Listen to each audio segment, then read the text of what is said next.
At last we left you with the Dragon Age the Veilguard news. The entirety of the writing team had been let go from BioWare. At the last time we talked about this, there were massive layoffs. Okay, there was some rumblings over there on Blue Cry that a bunch of people were getting laid off, and EA came out and said, yeah, we're restructuring BioWare, and we're getting ready for Mass Effect 5 when it eventually does go into production. We're in pre-production still for the better part of like a decade, but don't worry, we'll eventually get around to it, and I'm sure BioWare will definitely be the studio behind Mass Effect 5 whenever it does come out. Trust us, bro.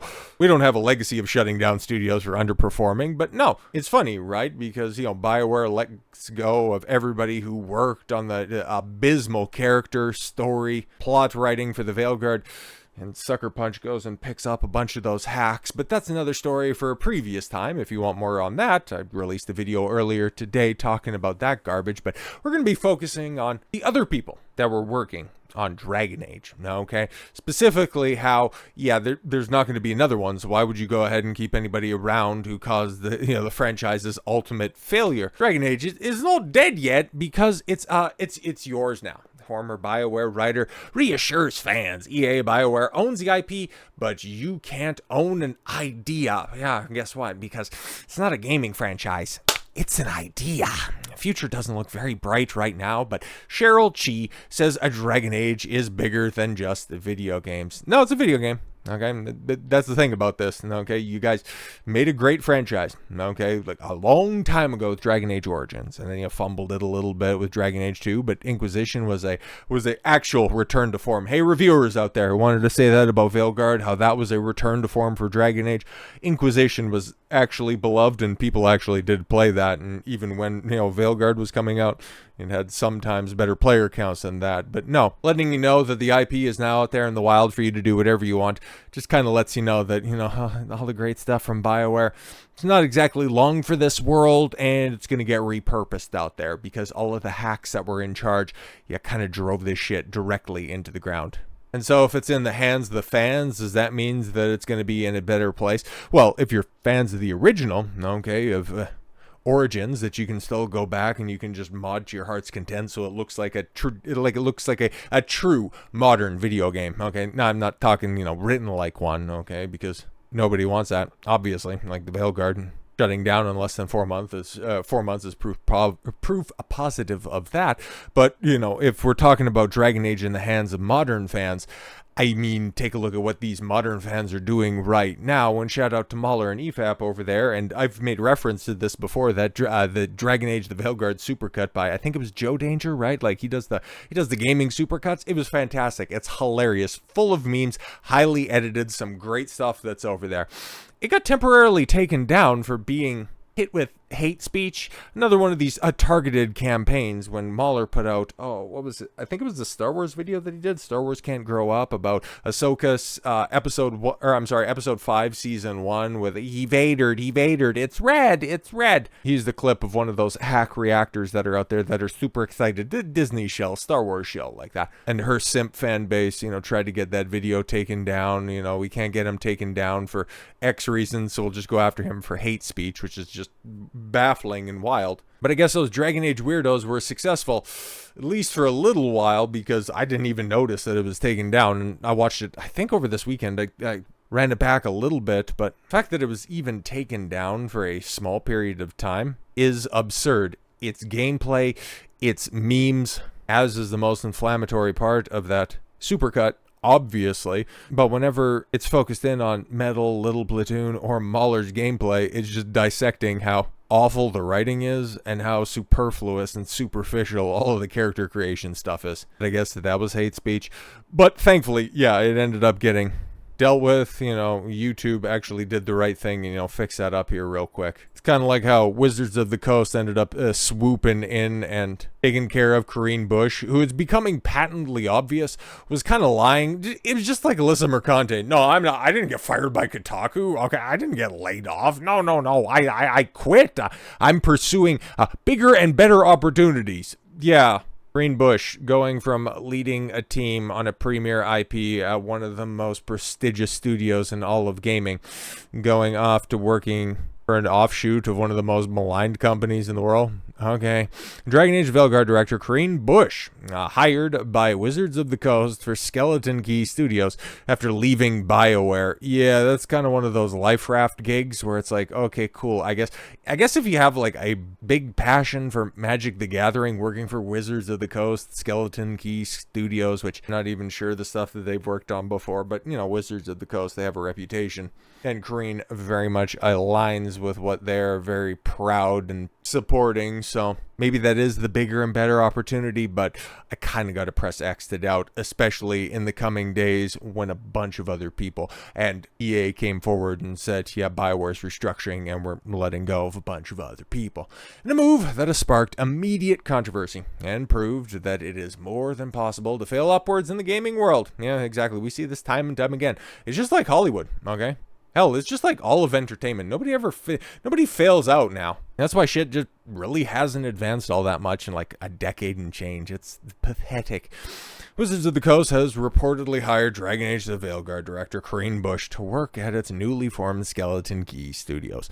This development, first reported by Diversity and Dragons and later confirmed by YouTuber Smash JT, suggests the Veilguard director has quietly landed a new role despite producing the most notorious bomb in BioWare's long-running RPG history. I would say Anthem's...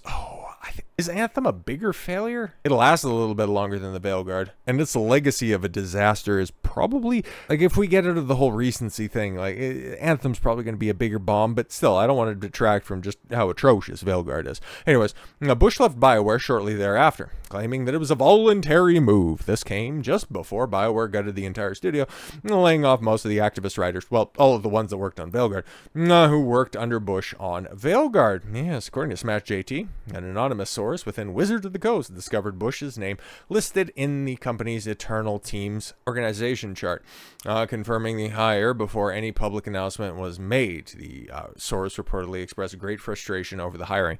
Well, yeah, exactly. Somebody that's that much of a catastrophic failure coming over to, undoubtedly ruin another branch of an already suffering company. I mean, the writing's on the wall. If I knew that that's what my studio was doing, and I knew that this had a chance to directly affect my long-term viability, I would be looking for a different job. But then again, I would never work for Wizards of the Coast because they've been unhinged for about as long as I can remember. I'm not pleased by this turn of events, the source reportedly said to Smash. Yeah, no shit. In the image above, we can see, yes, Corrine Busche listed as a part of the Skeleton Key team under the title of Game Director. Oh, great. Yeah, great opportunity to take a lateral move to a much smaller studio, a brand new startup. Good stuff. Bush's departure from BioWare came shortly after the disastrous launch of the Veilguard, a game that embraced, divisive gender politics. And again, it's just painting that with a brush that it doesn't really need. The game was horrific, okay? The combat sucked ass. The characters were atrocious. The plot made no sense. And the writing was just grade A cringe the whole way through.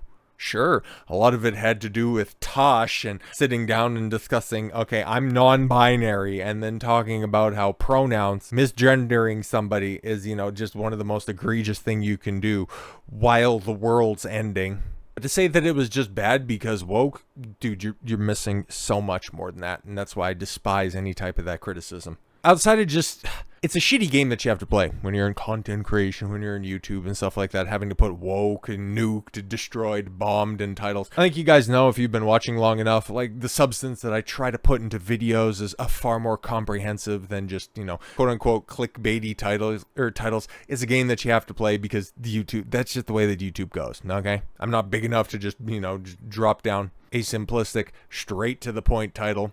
That's the way that it is. You got to play the game. But when was the last time that you heard, okay, that I was talking about something, whether it be a TV series, a movie, or a video game, and just simply said it's bad because woke? No, I'm giving you examples, and 9 out of 9, I'll give you the one for free. It never, ever simply comes down to something simply just being woke. It can be the icing on the shit cake. But for as bad as Concord was, like, it was using outdated Overwatch mechanics 10 years past that gameplay style being relevant, and all of the characters being atrociously ugly. The pronouns for every character, that was just extra on top of it. Now, the reason nobody wanted to play the game was because the gameplay was trash, because the maps were basic and the hero abilities were terrible. That's the reason why Concord failed. It wasn't, oh, it was bad because woke, because fat black main character. It's like, no, man, so much worse than that. And you do just a little bit of digging, you'll figure out why these problems continue to perpetuate, because these idiots who are in charge of the writing, the character design, the art direction never get failed out of the industry. They go from one legendary spot to the next. And New Ray, I think she worked, she was QA. She was one of the early people to come out and say, "Go guys, the Veilguard is actually worse than you even think it is." Okay, so shout out to her. Now, well, would you look at that? Corrine Busche, in a nutshell, supposedly left EA BioWare for better opportunities, yet still clings on to Veilguard on social media. Yeah, interesting claim. She wasn't fired, yet posts vague, passive-aggressive takes, implying that the Veilguard team was let go due to discrimination, rather than, you know, not doing their jobs. Meanwhile, she's actively sabotaging the next Mass Effect because it's no longer DEI-led. Well, it's led by a bunch of series veterans, which at this point in time, I don't even know, okay? Because you have some good Mass Effect series veterans working on Ghosts of Yaote, but at the same time, they also worked on Anthem, Veilguard, Mass Effect Andromeda, so I don't even know what that means at this point in time. But yeah, you got Corrine Busche over there on Blue Cry, just with a huge amount of following. Still all about that Veilguard life, right? And then posting about, if these games meant something to you, but you don't feel right celebrating this 30th anniversary, perhaps considering a $30 donation towards a cause that that helps the people most in need right now. Oh, right. That's we did a video on those, right? The Trevor Project. That's another scam organization. Yeah, good stuff. I'm glad you're promoting that stuff. But as Smash JT points out, yeah, Corrine Busche, yeah, just gonna fit in like a hand into a glove. A big, disgusting, forearm-skinned glove. Christian Daly, one of the leaders over there, the brand new Skeleton Key Studios. Wow, thank you for all of the response to the blog today. So cool and really good feedback. Please know the folks below are the ones making it happen. You're in good hands. Happy Friday, all, and yeah, you can see exactly what they're all about over there. So yeah, if there's going to be a brand new Magic the Gathering video game or anything else that Wizards of the Coast has in their library, I would look for it to be about at the same level of quality, or perhaps even less than that of the Veilguard. So meaning, if you think that the gaming industry is going to be turning around anytime soon, I got 2 words for you: nepotistic idiots. So with all that said, thank you all very much for the gift of your time. I've been Don Consuelo. I want you to follow your gut and get after it. Take care, everyone.